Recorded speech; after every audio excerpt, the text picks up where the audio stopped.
নমস্কার বন্ধুরা, আশা কিচেন অফিসিয়ালে তোমাদের সবাইকে স্বাগত। আজকে আমার রেসিপি আর মাছটা খুবই ছোট, তা আমি তোমাদের সঙ্গে রান্নাটা আমি শেয়ার করব কিভাবে আর মাছটা রান্না করি আর কিভাবে এই আর মাছটা রান্না করলে ভালো লাগবে খেতে। তো চলো রান্নার ভিডিওটা তোমাদের সঙ্গে শেয়ার করব। আর একটা কথা বলছি, তোমরা যদি আমার চ্যানেলে এই মুহূর্তে কেউ নতুন হও তো অবশ্যই একটু সাবস্ক্রাইব করে দিও, পাশে থাকা নোটিফিকেশন বেলটি প্রেস করে দিও নতুন নতুন ভিডিও দেখার জন্য। আর আমার চ্যানেলটা খুবই ছোট। তো চলো রান্নাটা শুরু করি। হাফ টেবিল চামচ জিরা আমি শুকনো কলায় ভেজে নিচ্ছি। ভাজা হয়ে গেছে। এখানে 500 গ্রাম আর মাছ আছে। আর মাছটা খুবই ছোট। 1 চামচ হলুদ দিলাম আর এই নুন দিলাম, আর মাছটাকে মেখে নেব। একটু সরষের তেল দিয়ে দিচ্ছি, না হলে ফাটবে ভাজার সময়।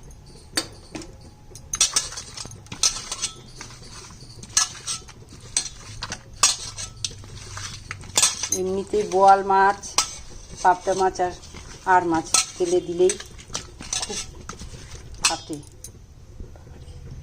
একটু নুন দিয়ে দিলাম। এবার গ্যাসটা কমিয়ে দিব, নাহলে গায়ে ছিটে আসবে। একটা একটা করে মাছ দিয়ে দিচ্ছি।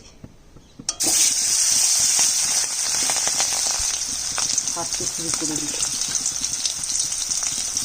অনেক দূর থেকে দিতে হবে।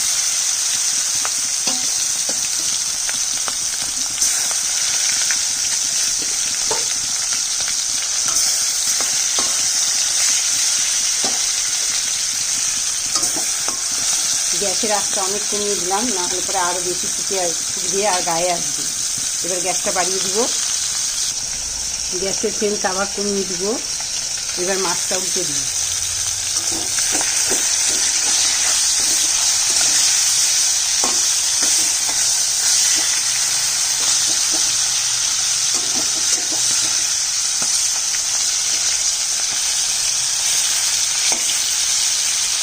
এইভাবে আমি সমস্ত মাছগুলো ভেজে নিয়ে আসছি, না হলে সবগুলো মাছ ভাজা দেখাতে গেলে অনেক বড় হয়ে যাবে ভিডিওটা।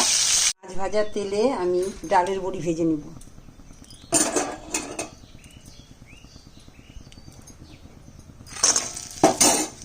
এই মাছটা খুবই ছোট আর মাছটা, যার জন্য একে যেভাবে পাতলা ঝোল ঝোল করলে বেশি ভালো লাগবে না। একটু মশলা দিয়ে যদি এইভাবে করি তাহলে টেস্ট হবে। ডালের বড়ি ভাজাটা হয়ে গেছে। এখানে আমি নিয়েছি আলু সেদ্ধ করে, আর একটা বড় টমেটো, একটা বেগুন, ফোড়নের জন্য শুকনো লঙ্কা আর তেজপাতা। আর এখানে মশলা আছে, এখানে পেঁয়াজ বাটা আছে আর 2 কোয়া রসুন এখানে বাটা আছে। এখানে শুকনো লঙ্কা বাটা আছে, আমার যতটা লাগবে আমি ততটাই নিব। পেঁয়াজ বাটাটা সম্পূর্ণই লাগবে। আর এখানে আদা আছে, আদা বাটা। এখানে জিরে আর ধনে বাটা আছে, যতটা লাগবে আমি ততটা তুলে নিব। এখানে আরেকটু তেল লাগবে, তেল দিয়ে দিচ্ছি।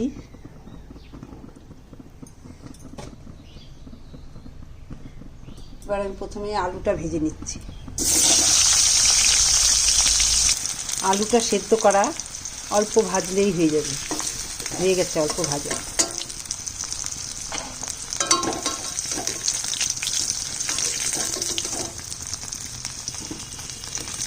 এবার আমি বেগুনটা ভেজে নেব।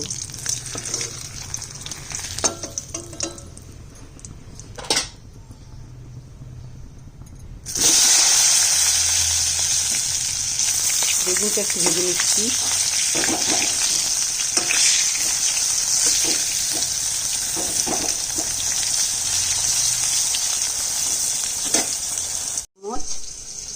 আর হচ্ছে সামান্য হলুদ গুঁড়ো দেওয়া আছে। এখানে আমি দিয়ে দিচ্ছি বড় 1 চামচ জিরে বাটা, 1 চামচ, হাফ চামচের কম হচ্ছে আদা বাটা, আর জিরে বাটা আরেকটু দিচ্ছি, আর লঙ্কা বাটা 1 চামচ দিচ্ছি, আর হাফ চামচ। এদিকে বেগুনটাও ভাজা হয়ে গেছে। জিরা, শুকনো লঙ্কা আর তেজপাতাটা ফোড়নে দিলাম। এখানে একটা ছোট পেঁয়াজ, মাঝারি পেঁয়াজ আর 2 কোয়া রসুন বাটা আছে, এটা দিয়ে দিব। এখন প্রথমে দিয়ে দিচ্ছি পেঁয়াজ বাটাটা আর রসুন বাটাটা।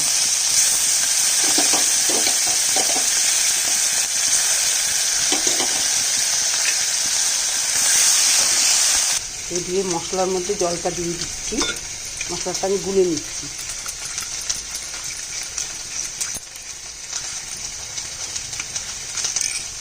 লাল করে ভাজা হয়ে গেছে, টমেটোটা দিয়ে দিলাম। টমেটোটা দিয়ে দিয়েছি, এবার দিয়ে দিচ্ছি মশলাটা। মশলার সঙ্গে টমেটোটা ভালো করে ভাজবো।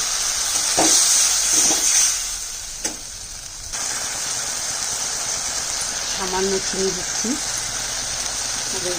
চিনিতে অসুবিধা হলে না দিতে পারে।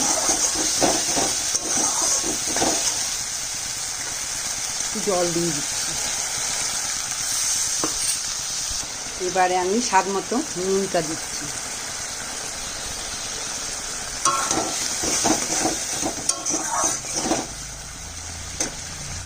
আমি মশলাটা ভালো করে কষিয়ে নিয়েছি। এবার সেদ্ধ করে ভাজা আলুটা দিয়ে দিচ্ছি।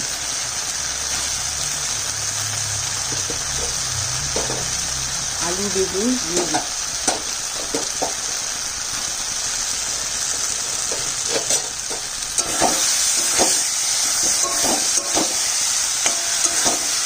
আলু বেগুন দিয়ে আরেকটু কষাবো।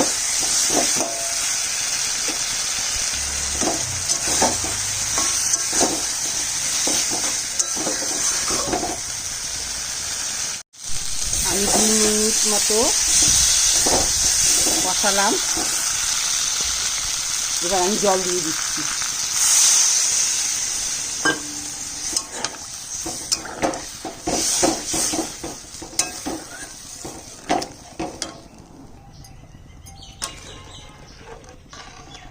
খুব একটা পাতলাও হবে না, খুব একটা ঘনও হবে না, সেই আন্দাজে আমি জলটা দিলাম।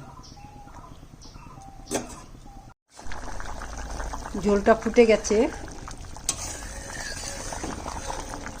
এবার আমি মাছটা দিয়ে দিই।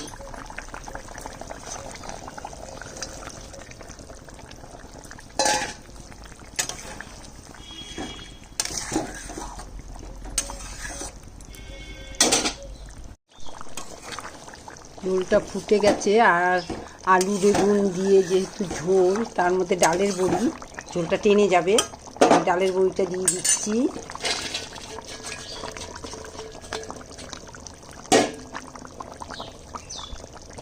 চারটা গোটা কাঁচা লঙ্কা দিয়ে দিচ্ছি। যে যেমন ঝাল খাবে, ঝাল যাদের বেশি লাগবে তারা একটু ডলে খেতে পারবে। আর কাঁচা লঙ্কার গন্ধটা খুবই সুন্দর হয়, তাই কাঁচা লঙ্কাটা দিয়ে দিলাম।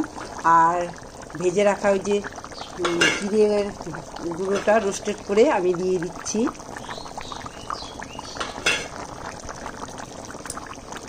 এই জিরে ভাজাটা দিলে তরকারি আর মাছের তরকারি গন্ধটা খুবই সুন্দর হয়।